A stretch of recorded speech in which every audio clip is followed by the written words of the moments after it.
The story of our urban world does not begin with a grand design or a sudden stroke of genius.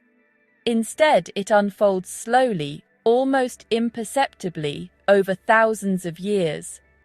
Long before the first great cities rose from the earth, our ancestors lived in small, scattered communities. They were hunters and gatherers, then farmers, their lives dictated by the turning of the seasons and the needs of their crops and livestock. These early villages were simple arrangements, collections of families working together to survive. They shared resources, protected one another from dangers, and developed the fundamental skills of community living. It was a life of immediate concerns, focused on securing the next meal and ensuring the safety of the group. Gradually, however, something remarkable began to happen.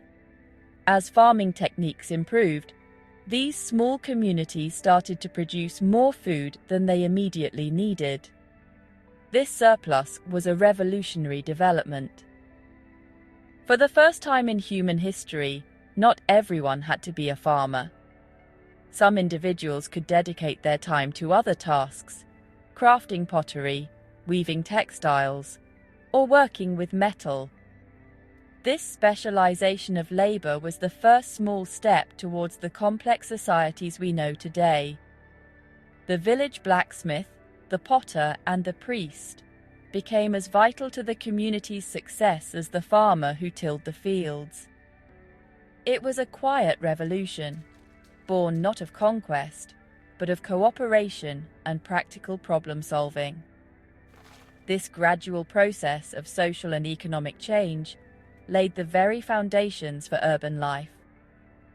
As villages grew larger and more complex, new challenges arose. How should surplus food be stored and distributed? How could disputes between families be settled fairly? Who would organize the labor needed to maintain irrigation canals or build defensive walls? The answers to these practical questions led to the development of early forms of administration and governance. Leaders emerged, not necessarily as kings or emperors, but as managers and organizers, tasked with ensuring the smooth functioning of their growing settlements. The seeds of the city were being sown in the soil of human ingenuity. The journey from a simple farming village to a bustling city was not a single event, but a long and intricate process. It was a story of human beings learning to live together in ever larger numbers. They learned to organize themselves, to divide tasks, and to create systems that would benefit the entire community.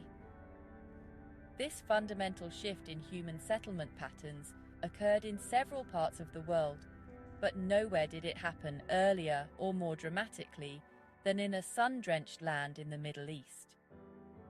It was here, in a region the ancient Greeks would later call Mesopotamia, that the very idea of the city was born, forever changing the course of human history. Mesopotamia, which in Greek means the land between the rivers, owes its existence to two great waterways, the Tigris and the Euphrates. These rivers rise in the mountains of modern-day Turkey and flow southwards, carving a path through the arid landscapes of what is now Iraq before emptying into the Persian Gulf. For millennia, their annual floods have deposited rich, fertile silt across the plains, creating an oasis of agricultural potential in an otherwise harsh and dry environment. This fertile crescent was an irresistible draw for early human settlers. Here, the soil was so productive that it could support a population far larger than the surrounding hills or deserts ever could, providing the essential ingredient for the birth of civilization. However, this land of abundance also presented immense challenges. The floods of the Tigris and Euphrates were powerful and unpredictable. A devastating flood could wash away an entire season's crops in a matter of hours, while a year of low water levels could lead to drought and famine. Survival in this environment required more than just individual effort. It demanded large-scale cooperation. To tame the rivers and unlock the full potential of the land, people had to work together. They needed to build and maintain extensive networks of irrigation canals to channel water to their fields, and they needed to construct dikes and levees to protect their settlements from the destructive power of the floods. This necessity for collective action was a powerful force for social organization. A single family or a small village could not hope to manage the complex water systems required for agriculture on a grand scale. It took the coordinated labor of hundreds and eventually thousands of people. This shared purpose brought previously separate communities together, encouraging them to pool their resources and their manpower. Leaders were needed to plan these ambitious engineering projects, to mobilize the workforce, and to ensure that the water was distributed fairly among all the farmers. In this way, the very geography of Mesopotamia guided its inhabitants towards a more complex and integrated form of society. The flat, open terrain of the Mesopotamian plains also played a role in the development of its unique urban culture. With few natural barriers like mountains or dense forests to separate them, settlements were in constant contact with one another. This facilitated the exchange of goods, ideas, and technologies. But it also created an environment of competition, where a strong, well-organized community had a distinct advantage over its neighbors. The need for both cooperation in managing the rivers and defense against potential rivals provided a powerful impetus for people to gather together in larger, more fortified settlements. It was in this dynamic and challenging landscape that the first true cities began to take shape. The transition from large agricultural villages to the world's first cities was a pivotal moment in the human story. It was not simply a matter of scale, of more people living in one place. It represented a fundamental transformation in how human beings lived, worked, and related to one another. This shift was fueled by the agricultural surplus that the fertile Mesopotamian soil provided. With more food being produced than was needed for immediate consumption, populations began to grow steadily. Small villages expanded, and over time, several neighboring settlements started to merge, their boundaries blurring as they grew towards one another. This physical merging created a new type of settlement, one that was larger, denser, and more diverse than anything that had come before. This new urban entity was more than just the sum of its parts. It became a hub of activity, drawing people in from the surrounding countryside. The city offered opportunities and security that rural life could not. Within its walls, one could find not only farmers, but also a growing class of specialists. Priests who mediated with the gods, scribes who kept records, artisans who created beautiful and useful objects, and soldiers who provided protection. This concentration of different skills and professions created a dynamic and innovative environment. The city became a melting pot where new ideas could be shared, refined, and spread, accelerating the pace of technological and cultural development for everyone. The physical form of these emerging cities reflected their new social and economic functions. At the heart of the settlement, monumental structures began to appear. Grand temples were built to honor the city's patron gods, serving as the spiritual and economic center of the community. Large granaries were constructed to store the collective wealth of the city, its surplus grain. And eventually, imposing walls were erected to defend this wealth from outsiders. The layout of the city, with its central public spaces, residential quarters, and defensive fortifications, was a physical manifestation of a more complex and hierarchical society. It was a clear statement that this was no longer just a place to live, but a center of power. Life within the city walls was profoundly different from the village life that had preceded it. People lived in much closer proximity to strangers, not just extended family.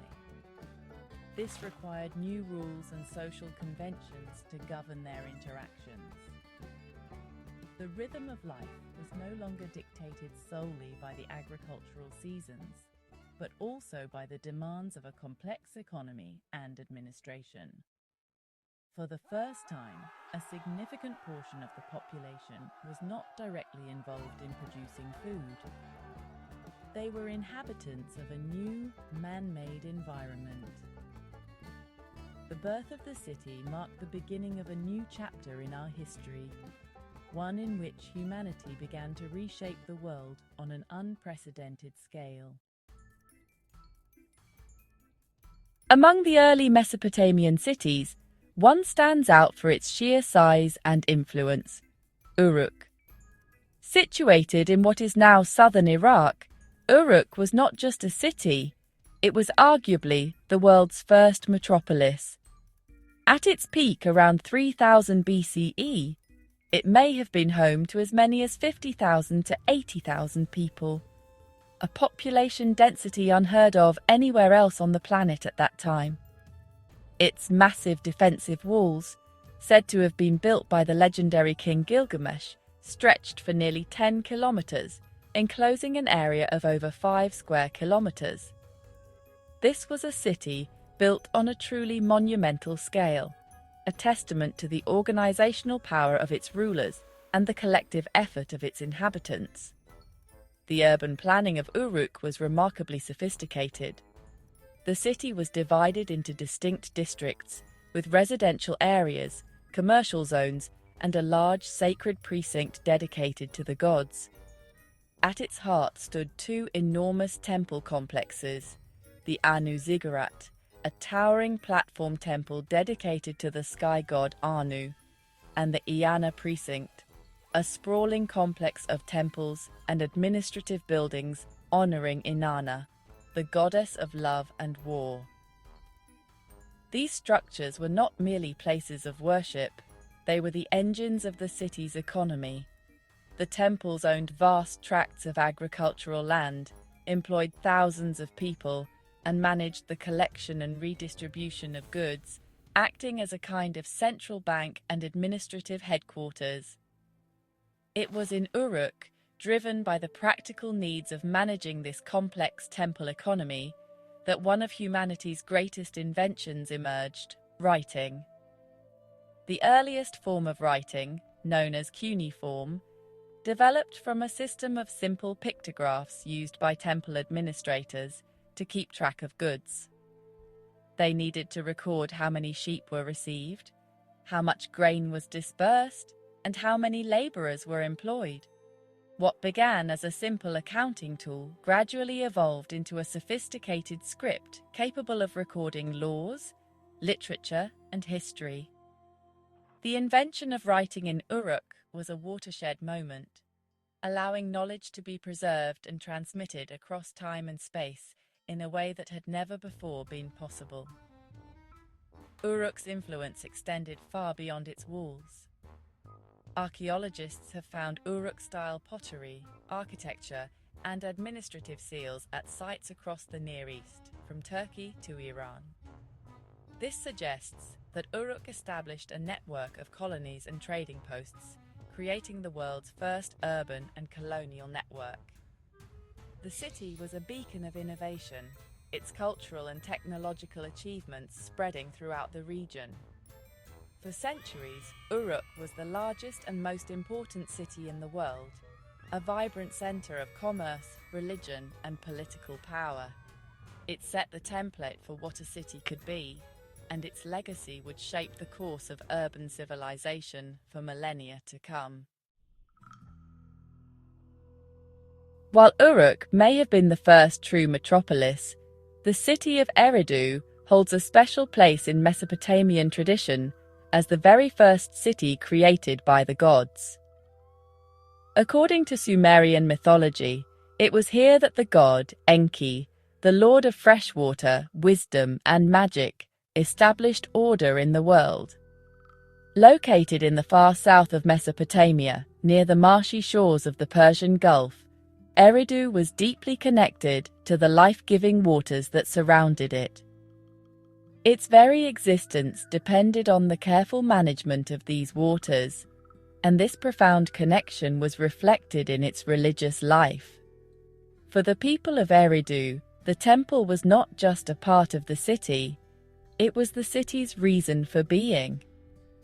The archaeological evidence from Eridu is truly astonishing. Excavations have revealed a sequence of at least 18 superimposed temples, built one on top of the other over a period of thousands of years. The earliest shrine, dating back to around 5400 BCE, was a simple mud brick room. Over the centuries, as the city grew, this humble structure was repeatedly rebuilt and expanded, each new temple more elaborate than the last. This continuous rebuilding on the same sacred spot demonstrates an extraordinary continuity of religious belief and ritual. It shows us that from the very beginning, the temple was the central, organizing institution of the community, long before the emergence of kings or palaces. This focus on the temple had profound implications for the structure of power in early Mesopotamian society. In a world where the forces of nature, floods, droughts, and disease, were unpredictable and often terrifying, the priests who claimed to be able to communicate with the gods held immense authority. They were seen as the intermediaries between the human and divine realms, responsible for ensuring the gods' favor and thus the city's prosperity. This religious authority was the earliest form of governance. The temple directed the collective labor of the community, managed its economic resources, and provided a sense of shared identity and purpose, all under the guise of serving the gods. In Eridu, we see how belief shaped the very foundations of authority. Power was not initially based on military might or inherited right, but on a perceived connection to the divine. The ruler's primary duty was to be the chief servant of the city's god, to build and maintain their temple, and to perform the sacred rituals that ensured the well-being of the community. This concept of sacred kingship, where the ruler was also the high priest, would become a cornerstone of Mesopotamian civilization. Eridu, the sacred city of Enki, provides us with a clear window into this early world, where faith and governance were inextricably intertwined, and the temple was the heart of civic life. If Uruk represents the birth of the metropolis and Eridu the primacy of religion, the city-state of Lagash offers us a remarkable insight into another crucial aspect of urban civilization: the development of law. As cities grew larger and societies more complex, the informal customs that had governed village life were no longer sufficient. The potential for conflict between individuals, families, and different social classes increased. To maintain order and stability, a more formal system of justice was required. It was in cities like Lagash that we see the first attempts to create written laws, to define the rights and responsibilities of citizens, and to place limits on the power of the state. One of the most extraordinary documents to survive from this period is the reform text of Uruk, a ruler of Lagash who lived around 2400 BCE. This inscription is not a comprehensive law code in the modern sense, but it is one of the earliest known attempts by a ruler to address social and economic injustice. Uruk declares that he has made a covenant with the god Ningirsu to protect the weak from the strong. His reforms aim to curb the abuses of powerful officials who had been seizing the property of ordinary citizens. He set price controls on essential goods, reduced the fees charged by priests for religious services, and provided protections for widows and orphans. Uruk reforms reveal a growing awareness that justice was a key responsibility of the ruler. They show a society grappling with the problems of inequality and the abuse of power. The text explicitly condemns practices such as corrupt tax collectors taking bribes and high-ranking officials using the temple's resources for their own personal gain. By inscribing these reforms on clay cones and displaying them in public, Uruk was making a public declaration of his commitment to justice. He was establishing a standard against which his own actions and those of his officials could be judged. It was a revolutionary step towards the concept of the rule of law. Although the reforms of Uruk may have been short-lived, Lagash was soon conquered by a rival city. They represent a profound shift in political thought. They mark the beginning of a long tradition of lawmaking in Mesopotamia, which would culminate in the famous Code of Hammurabi several centuries later. The idea that a ruler's legitimacy depends not just on divine favor or military strength, but also on their ability to provide justice for their people was a powerful one. Lagash teaches us that as soon as cities emerged, their inhabitants began to wrestle with the fundamental questions of fairness, rights, and the proper limits of authority, questions that we continue to debate in our own societies today. Not all great cities achieve their status through military might or economic dominance. Some, like the ancient city of Nippur, derive their importance from a different source of power, religion. Nippur was unique among the major cities of Sumer. It was not the capital of a large empire and rarely wielded significant political or military force of its own.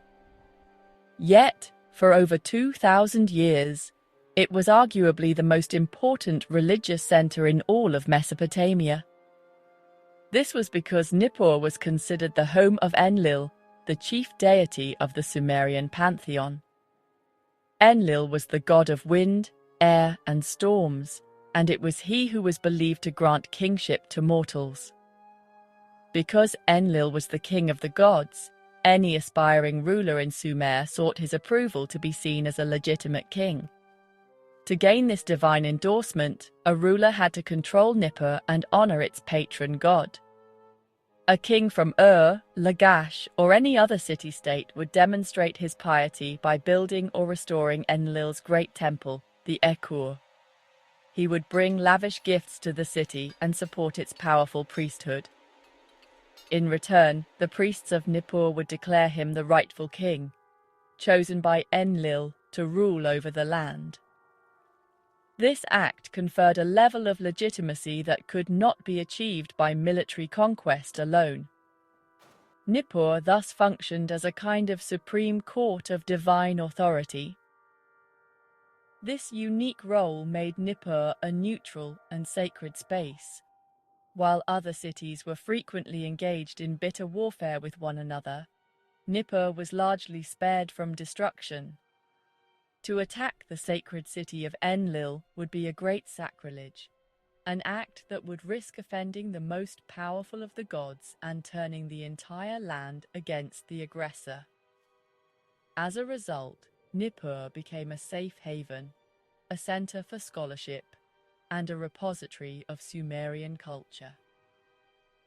Scribes in Nippur copied and preserved the great works of Mesopotamian literature, including myths, hymns, and epic poems like the Epic of Gilgamesh.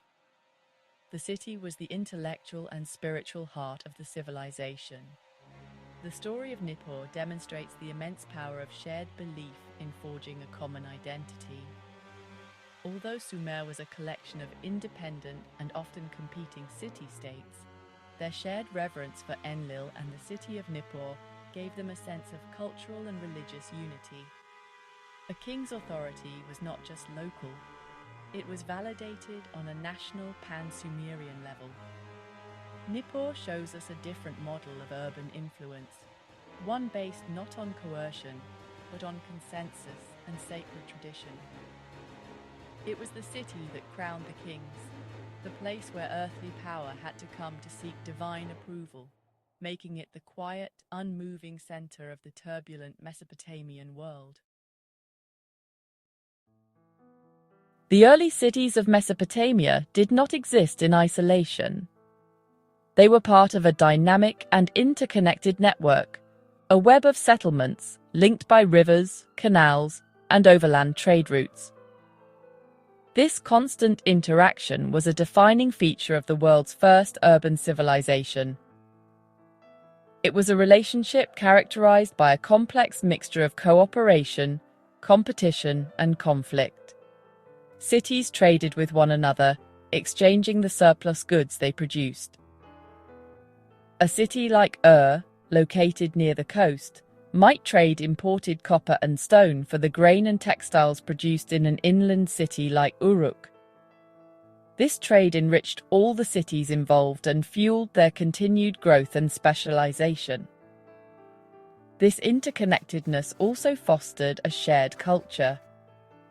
Scribes, priests, merchants, and artisans traveled between the cities, carrying with them new technologies, artistic styles, and religious ideas. The invention of writing in Uruk quickly spread to other cities, adapted for their own administrative needs. Religious beliefs, such as the veneration of Enlil at Nippur, were shared across Sumer, creating a common cultural framework. This exchange of ideas created a vibrant and innovative civilization, where the achievements of one city could quickly be adopted and built upon by others. The entire region functioned as a single, sprawling laboratory for urban living. However, this proximity and competition for resources also inevitably led to conflict. The primary resources in contention were land and, most importantly, water. Control over the irrigation canals that fed the fields was a matter of life and death. A dispute over water rights between two neighboring cities could easily escalate into a full-scale war. The famous Stele of the Vultures, for example, is a monument that commemorates a victory of the city-state of Lagash over its rival, in a long-running border dispute. For much of their history, the Sumerian city-states were locked in a cycle of shifting alliances and rivalries, with one city gaining temporary dominance over others before being challenged by a new power. This constant interplay of cooperation and rivalry shaped the political landscape of ancient Mesopotamia. It led to the development of diplomacy, the forging of treaties, and the rise and fall of early empires as powerful rulers sought to unite the land under their control. Figures like Sargon of Akkad would eventually succeed in conquering all the city-states and creating the world's first empire, but the fundamental pattern of independent competing urban centers remained a persistent feature of the region's history. This web of cities, with its intricate dance of trade, cultural exchange, and warfare, created a dynamic environment that drove innovation and shaped the political and social structures of the ancient world for centuries. The great cities of ancient Mesopotamia, which had shone so brightly for thousands of years, eventually faded. Their decline was not caused by a single event, but by a combination of factors that slowly eroded the foundations of their prosperity. One of the most significant was environmental change. Centuries of intensive irrigation in a hot, dry climate led to the gradual buildup of salt in the soil, a process known as salinization. Over time, this made the land less fertile, reducing crop yields and making it harder to support large urban populations. The lifeblood of the cities, their agricultural surplus, began to dry up. At the same time, the great rivers themselves, the Tigris and the Euphrates, were constantly shifting their courses. A city that had once been situated on a major waterway might find itself, over a few generations, left stranded miles from the river. This would cut it off from its vital transportation routes for trade and from the water needed for its fields. Furthermore, the constant warfare between the city-states took a heavy toll, exhausting their resources and manpower. The rise of larger, more centralized empires also shifted the political center of gravity away from the old Sumerian heartland, and new capitals were built elsewhere.